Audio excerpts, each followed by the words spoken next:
You think you know someone until one text message shatters everything. I had it all: a family, a home, a future I believed in. Then, betrayal hit me like a freight train, leaving me broken and lost. But here's the thing about hitting rock bottom: there's nowhere to go but up. What started as heartbreak turned into a fight for justice, for dignity, and for my daughter. And let me tell you, revenge? It's best served legally, with a side of poetic flair. This story isn't just about betrayal. It's about redemption, resilience, and the unbreakable bond between a father and his daughter. Stick with me, because by the end, you'll see how one man's defeat became his ultimate victory.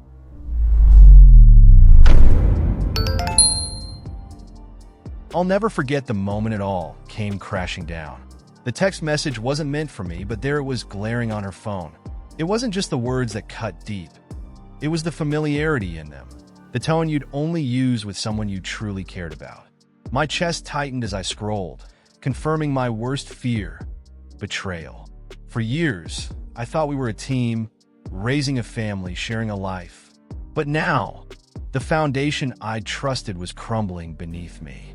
I closed my eyes, hoping it was a misunderstanding. But how could it be? The evidence was right there, taunting me. I couldn't look at her the same way again. And yet, I didn't know what I'd do next. When I confronted her, the look on her face told me everything. It wasn't shock. It was annoyance, as though I'd caught her in a minor inconvenience. That only fueled the fire burning inside me. I asked her one question: why? Her response was a cocktail of excuses, deflection, and a hint of anger, like somehow this was my fault. It was nauseating. I felt like an outsider in my own marriage, questioning every moment we'd shared. Had it all been a lie? The hardest part wasn't her betrayal. It was the realization that she didn't regret it. Leaving wasn't a choice, it was survival. The house we once called home felt like a cage, each corner echoing memories now poisoned by lies. Packing my things felt surreal, like watching someone else's life unravel. Our daughter was my only anchor. She didn't understand the full story, but her hugs told me she knew something was wrong. "It'll be okay, Dad," she whispered one night. Her words both comforted and broke me. I couldn't crumble. I had to stay strong for her. But deep down, I was lost, unsure how to rebuild the pieces of my shattered life. Then came the lawyers, the paperwork, the drawn-out divorce proceedings that drained more than just my bank account. Every step of the way, I felt like the system was stacked against me. She played the victim, painting me as the villain, while I sat there, seething in silence. The financial demands were relentless, designed to push me into submission. And she seemed to enjoy every second of it. I didn't just lose a marriage. I lost my dignity, my trust, and at times my faith in fairness. But I wasn't going to let her win. Not like this. By the time the divorce was finalized, I was stripped bare. She got the house, the car, and a chunk of my income. But the one thing she couldn't take was my resolve. Every betrayal sparks something in you, a fight or flight instinct. And I wasn't running anymore. As I stood in the driveway of my new, modest apartment, staring at my life reduced to a few boxes, I made a promise to myself. I'd get justice. Not out of spite, but because I deserved to reclaim what was stolen from me, my peace. The courtroom felt colder than it should have. Maybe it was the weight of the situation, or the glances exchanged between my ex and her lawyer, smug and confident. I'd walked in with a shred of hope, clinging to the idea that justice would balance the scales. But that illusion shattered quickly. The judge's decision wasn't just unfavorable, it was devastating. Monthly payments that felt impossible, debts I hadn't incurred, and a future that seemed to shrink with every word spoken. I couldn't believe it. How could someone I once trusted turn the system against me so easily? Sitting there, I felt like a stranger in my own story, a caricature of the deadbeat she painted me as. Her lawyer's arguments were sharp, well-rehearsed, and designed to sting. Meanwhile, my side of the story felt like a whisper against their thunder. Every time I tried to defend myself, it seemed like my words fell on deaf ears. By the end of it, I wasn't just losing financially, I was losing faith in fairness. I looked at her across the room, wondering how someone could be so calculating. It wasn't just a fight for money, it was a fight for control. When the gavel came down, it felt like a sentence, not a ruling. I walked out of the courthouse with a hollow ache in my chest. People passed by, oblivious to the storm brewing inside me. How could they know that my life had just been signed away? Outside, I tried to breathe, to steady myself, but all I could see was the mountain of payments ahead. The numbers replayed in my head like a cruel joke. I wanted to scream, but what good would that do? Instead, I clenched my fists and made a silent vow. This wasn't over. Back at home, the weight of the decision hit me in waves. Bills piled up, and my savings dwindled faster than I could replenish them. I could feel the walls closing in. Every cent sent to her felt like a small piece of my freedom slipping away. Yet I knew giving up wasn't an option. My daughter needed me. Even though she wasn't living with me full-time, she was my reason to keep going. I'd look at her pictures on the fridge, reminding myself of what I was fighting for. She deserved a father who wouldn't back down. But something inside me shifted as the days passed. I realized I couldn't just sit and take it. If the system wasn't going to help me, I'd have to find a way to help myself. The frustration boiled over into a spark of determination. Late at night, I'd sit with a notebook, sketching ideas, brainstorming ways to level the playing field. It wasn't about revenge. Not yet. It was about survival, about reclaiming the dignity I'd lost in that courtroom. And as I stared at the growing list of possibilities, one thought crystallized. I wasn't going to be a victim anymore. Late one night, as I sat in my dimly lit apartment, the silence around me felt deafening. I flipped through old bills, court documents, and a letter from my lawyer, reminders of a system that had failed me. The bitterness was unbearable, but somewhere in that storm of emotions, an idea began to form. What if I could turn this around? Not through violence or impulsive acts, but with something smarter, calculated. I wanted her to feel the weight of what she'd done, not just to me, but to the life we once shared. And I wanted it to be perfectly legal. The first step was figuring out the boundaries. I couldn't afford to make reckless moves. One slip up, and I'd be painted as the villain again. So, I started digging, not into her personal life, at least not yet, but into the rules that governed our situation. There were loopholes in everything I figured, and it was time to find mine. I spent hours reading, researching, piecing together ideas. Each new revelation felt like a small victory, like I was finally gaining some control back. The key was patience. I couldn't let emotions cloud my judgment. Every move needed precision. Soon, the ideas began to take shape. I thought about the payments, the absurd, soul-crushing monthly checks I was required to send. They were her trophy, her constant reminder of my supposed defeat.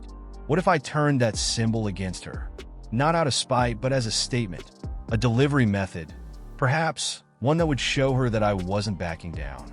I sketched out scenarios, imagining her face when she realized the effort I was willing to go through to make my point. It was petty, maybe, but it was also justice in its own way. The plan grew more elaborate with each passing day. Every detail had to be perfect from execution to impact. I started collecting coins, small denominations, the kind that would be impossible to ignore. At first, it seemed ridiculous. Who delivers child support in loose change? But that was the beauty of it. It wasn't just a payment. It was a message. The more I thought about it, the more I knew this wasn't just about money.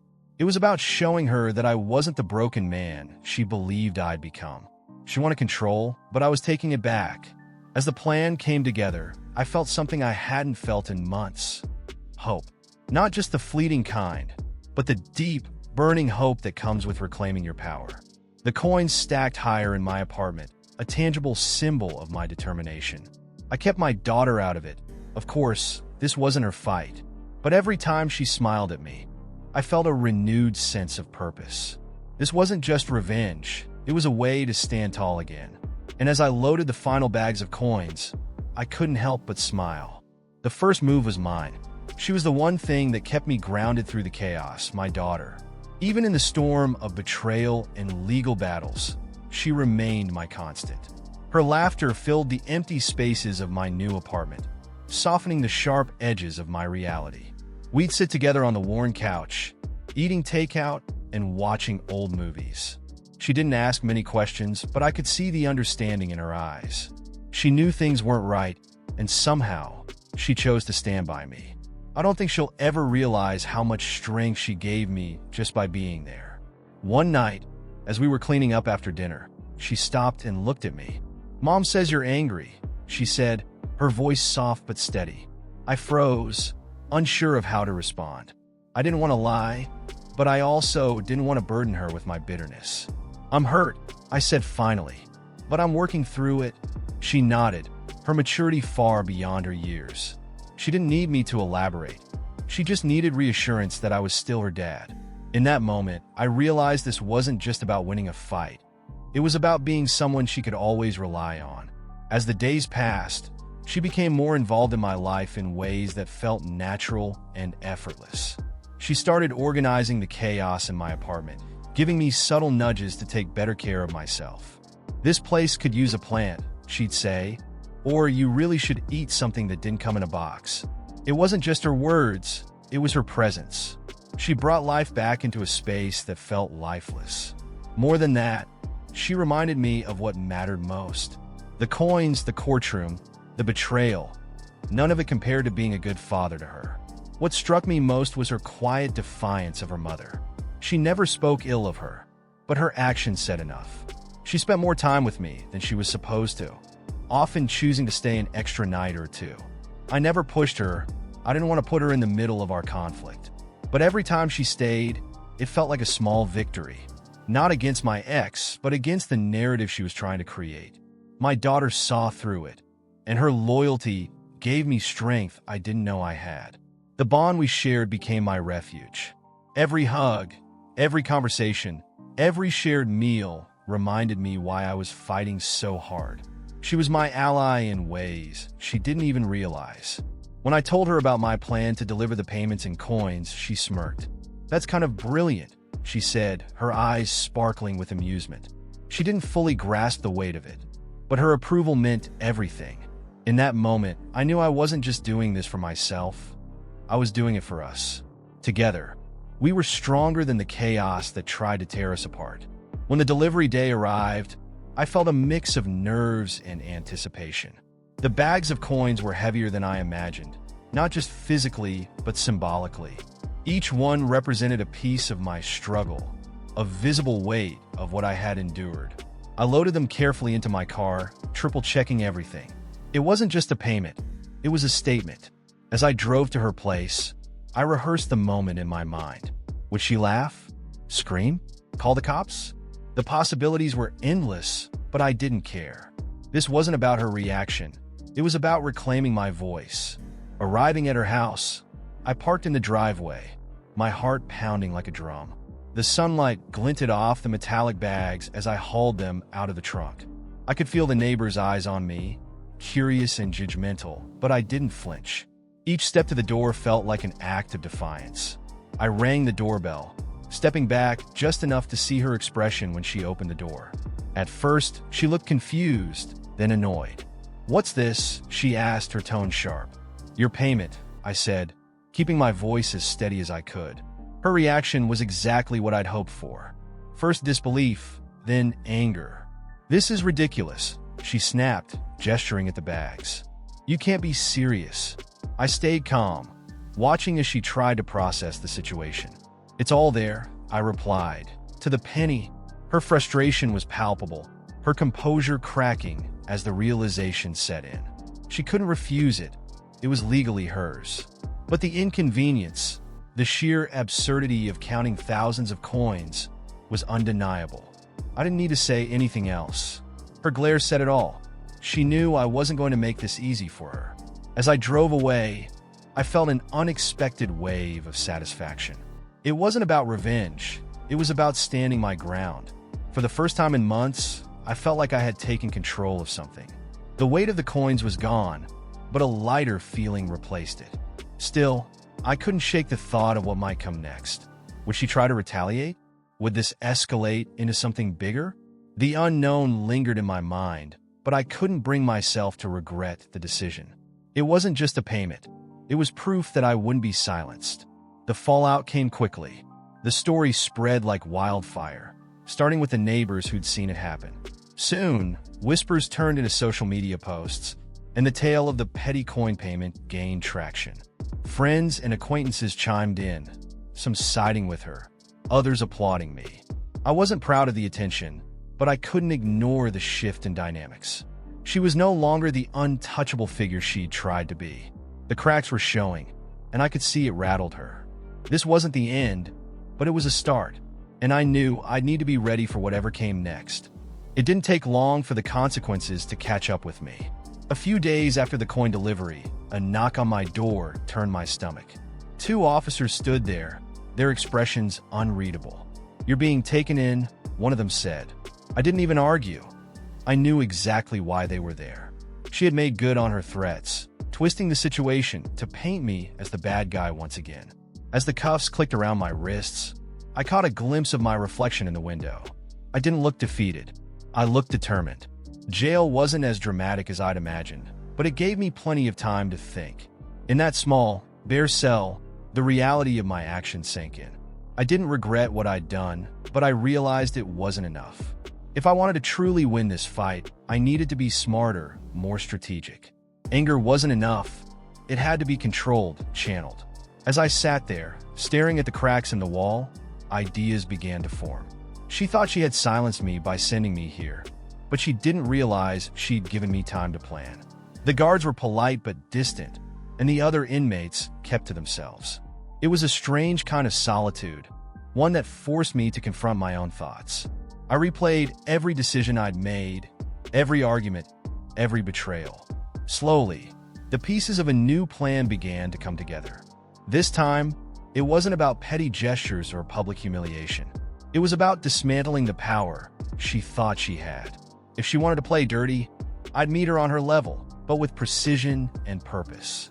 No more impulsive moves. I was going to hit her where it really hurt. Even in that bleak environment, I found unexpected clarity. My anger, once overwhelming, started to transform into focus. I made mental notes of everything I need to do when I got out. Every detail mattered. Every email, every piece of evidence, every weakness in her armor. I couldn't afford another misstep. This wasn't just about justice anymore. It was about proving to myself that I could rise above this. My daughter's face kept flashing in my mind, her trust and belief in me driving every thought. For her, I'd do this right. The day of my release came quicker than I expected. Walking out of those gates, I felt a strange mix of relief and resolve. The world outside seemed sharper, clearer, like I was seeing it for the first time. I knew the road ahead wouldn't be easy. There would be more battles, more moments where I'd want to give up. But as I stepped into the sunlight, one thing was certain. I wasn't the same man who had walked in. I was stronger, smarter, and ready to take back the life she'd tried to tear apart. Not long after I walked free, the next chapter of this war began. It wasn't planned, at least not initially. I came across something by accident, a video. A mutual acquaintance had shared it online, oblivious to its potential impact. In the video, there she was, my ex-wife, saying things she probably thought no one would ever see. Arrogant, dismissive, and entirely unfiltered. At first, I wasn't sure what to do with it. It felt like fate had handed me a loaded weapon. But was I ready to use it? The temptation was undeniable. This wasn't revenge, it was truth coming to light. I wrestled with the decision for days. Part of me felt guilty. Was it too far? But then I thought about everything she'd done. The lies, the manipulation, the calculated cruelty. She had built a reputation on a facade, portraying herself as the victim while tearing me down. This video was proof of who she really was, and maybe, just maybe, it could even the playing field. I decided to share it anonymously, ensuring it couldn't be traced back to me. The goal wasn't to humiliate her, but to expose the truth she'd worked so hard to bury. The fallout was immediate. Within hours of the video being posted, it spread like wildfire. Comments flooded in, some shocked, others vindicated. People who had once defended her started questioning their loyalty. Friends turned distant, colleagues grew suspicious, and her carefully crafted image began to crumble.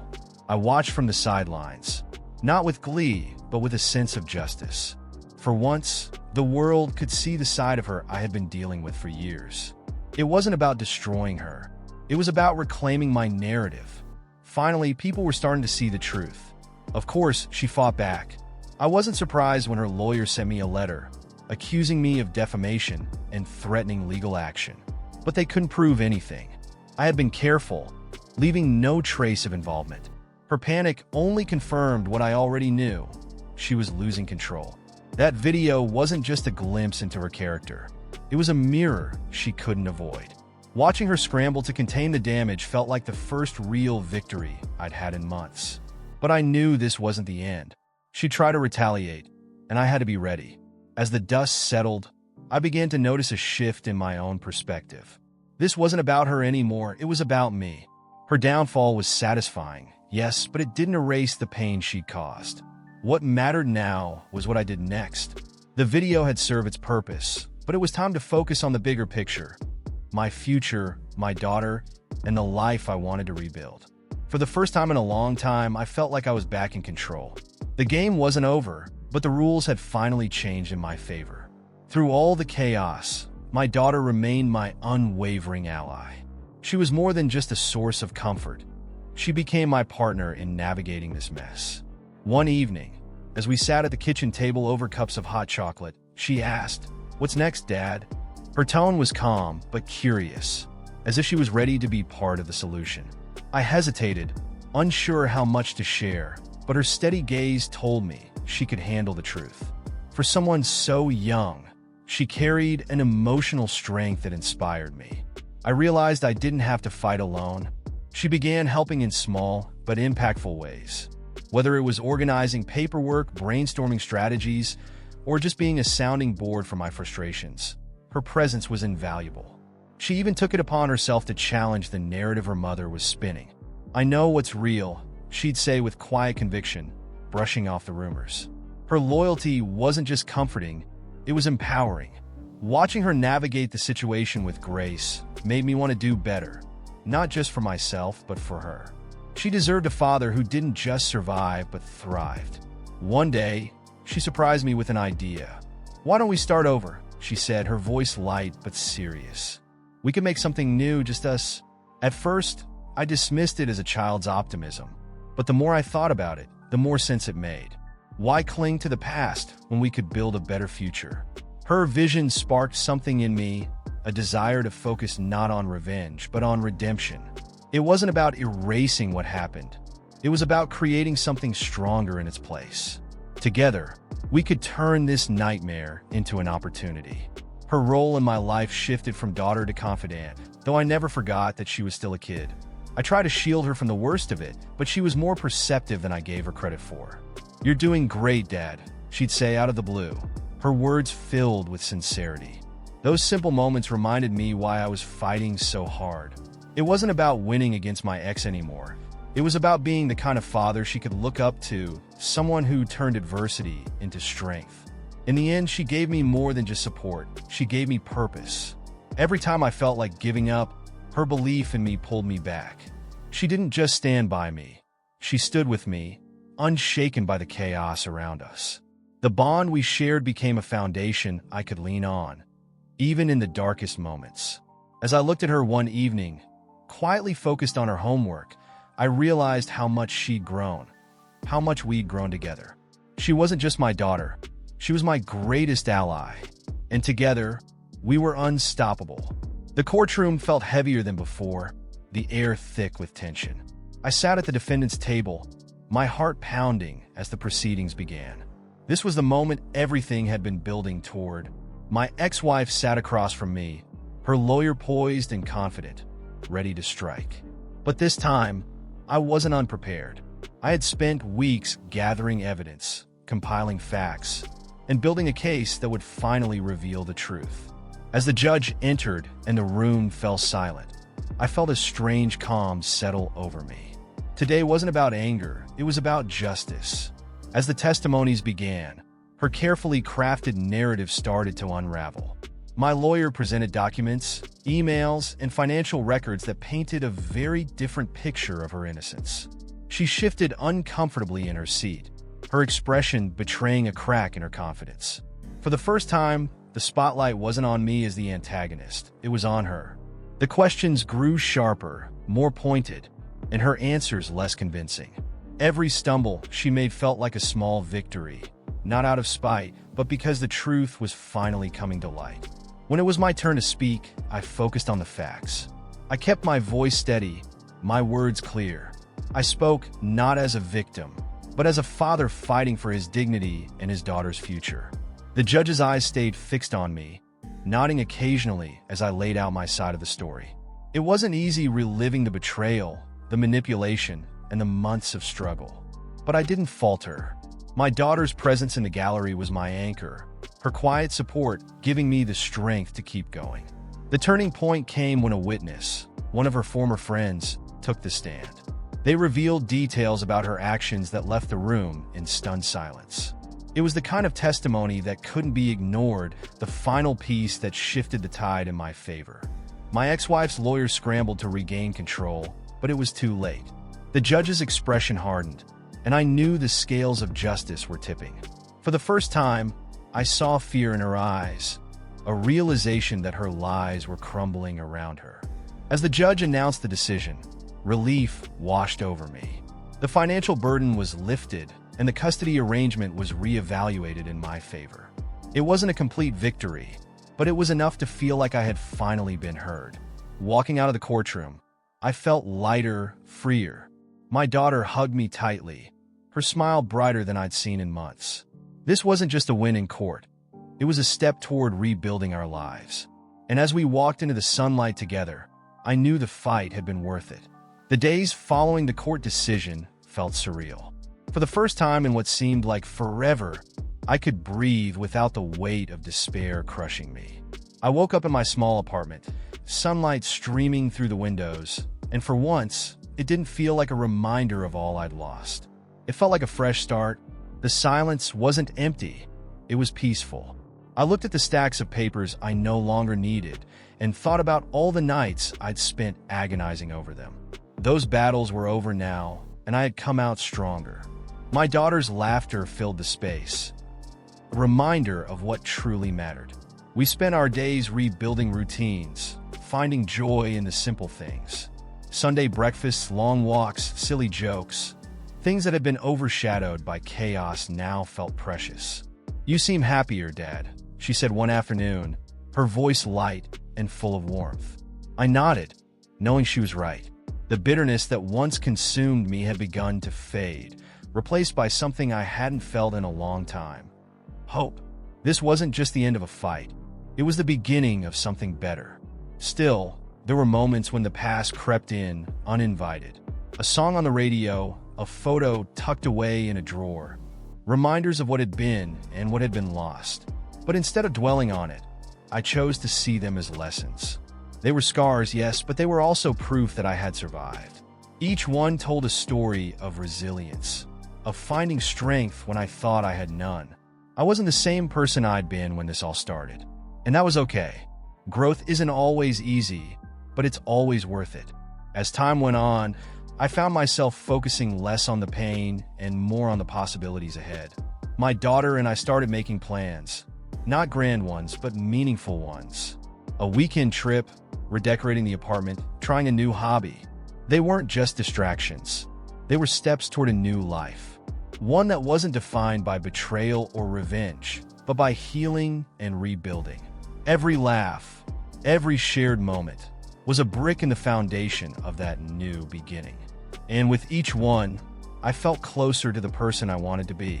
One evening, as I sat on the balcony watching the sunset, I reflected on everything that had happened. The betrayal, the fight, the courtroom battles. It all seemed like a distant storm now. I didn't feel triumphant or vindicated, just grateful. Grateful for the strength to keep going, for the daughter who stood by me, and for the chance to start again. Life doesn't always give you the ending you want, but sometimes it gives you the one you need. And as I closed my eyes, breathing in the cool evening air, I knew we were finally free. Keep watching our stories by clicking on one of the videos that appear on the screen, and don't forget to subscribe to the channel and turn on notifications to be alerted about new videos. See you next time.